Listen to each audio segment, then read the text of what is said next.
Voilà, eh bien, je vais vous proposer maintenant eh bien, de mettre un peu d'ordre. Peut-être pas dans votre tête, quoique, mais surtout mettre un peu d'ordre dans la maison. C'est ce qu'Élodie Ouéry a compris il y a combien de temps? Alors il y a 7 ans et demi, à l'âge où mes jumeaux sont nés, en fait simplement. À cette date-là, j'ai tout compris. Et vous avez compris quoi? Ah, j'ai compris qu'une maison, ça s'encombrait très très vite, d'un tas d'objets complètement inutiles. Et surtout pour les jeunes mamans, c'était très vite dramatique. Je vivais dans une toute petite maison et donc j'ai vraiment eu la nécessité de me défaire d'un certain nombre d'objets et d'apprendre à vivre mieux avec moins de choses. Ça, c'est pas facile toujours. Alors c'est très difficile, surtout quand il y a beaucoup de sentimentalisme derrière les objets, de souvenirs. Et donc j'ai tâtonné, j'ai essayé et puis finalement j'en ai écrit une méthode que j'apprends aujourd'hui aux gens. Et aujourd'hui, vous en êtes où? Expliquez-moi. Alors, je gère une activité avec 20 collègues. On a lancé l'activité il y a 5 ans, toute seule. Et puis, petit à petit, j'ai formé une équipe. Et on va vraiment aider, accompagner les gens dans leur démarche de désencombrement personnel. Ça veut dire par là qu'il y a beaucoup de gens qui ont besoin d'être aidés pour avoir de l'ordre dans leur intérieur? Alors beaucoup plus qu'on ne pense. En fait, à tous les moments clés de la vie, naissance, mariage, déménagement, divorce, recomposition de ménage, retraite, travaux, c'est tous des événements où on a vraiment besoin de reprendre le contrôle de son habitation et donc indirectement le contrôle de sa vie.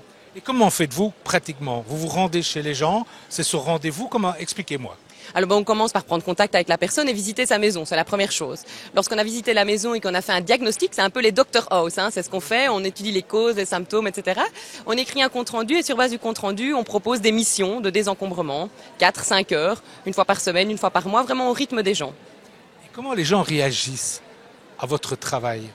Alors beaucoup de soulagement. On a énormément de remerciements après parce que on se rend compte qu'on leur enlève un poids énorme, des fois un poids qui date depuis de nombreuses années et donc c'est surtout des merci qu'on reçoit après notre intervention. Quand je vous entends, j'ai presque envie de dire, il y a des psychologues pour mettre de l'ordre dans la tête des gens. Vous êtes un peu la psychologue de la maison. On est la psychologue de la maison, on appelle ça de l'habitat-thérapie, on peut l'appeler de plein de façons différentes.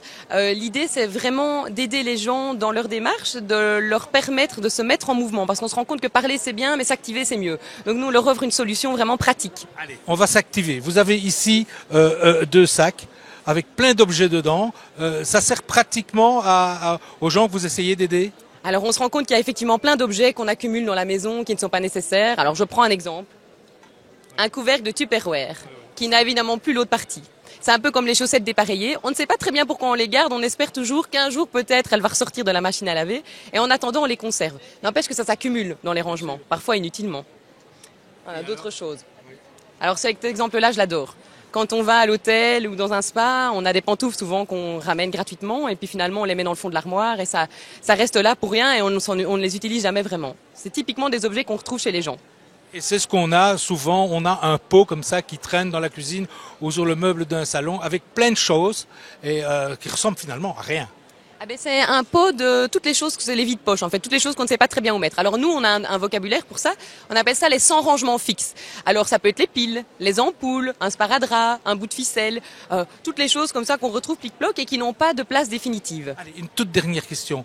Si je vous écoute bien et qu'on a de l'ordre dans sa maison, est-ce que la maison ne devient pas un peu ennuyante? Est-ce qu'on a quand même droit à avoir un tout petit peu de désordre? On a le droit d'avoir du désordre et surtout on a le droit de vivre dans sa maison. Mais pour passer du bon temps dans sa maison, il faut essayer d'éliminer toutes les choses qui nous en font perdre inutilement. Eh bien, ce sera le mot de la fin et on retrouve Corinne sur son plateau.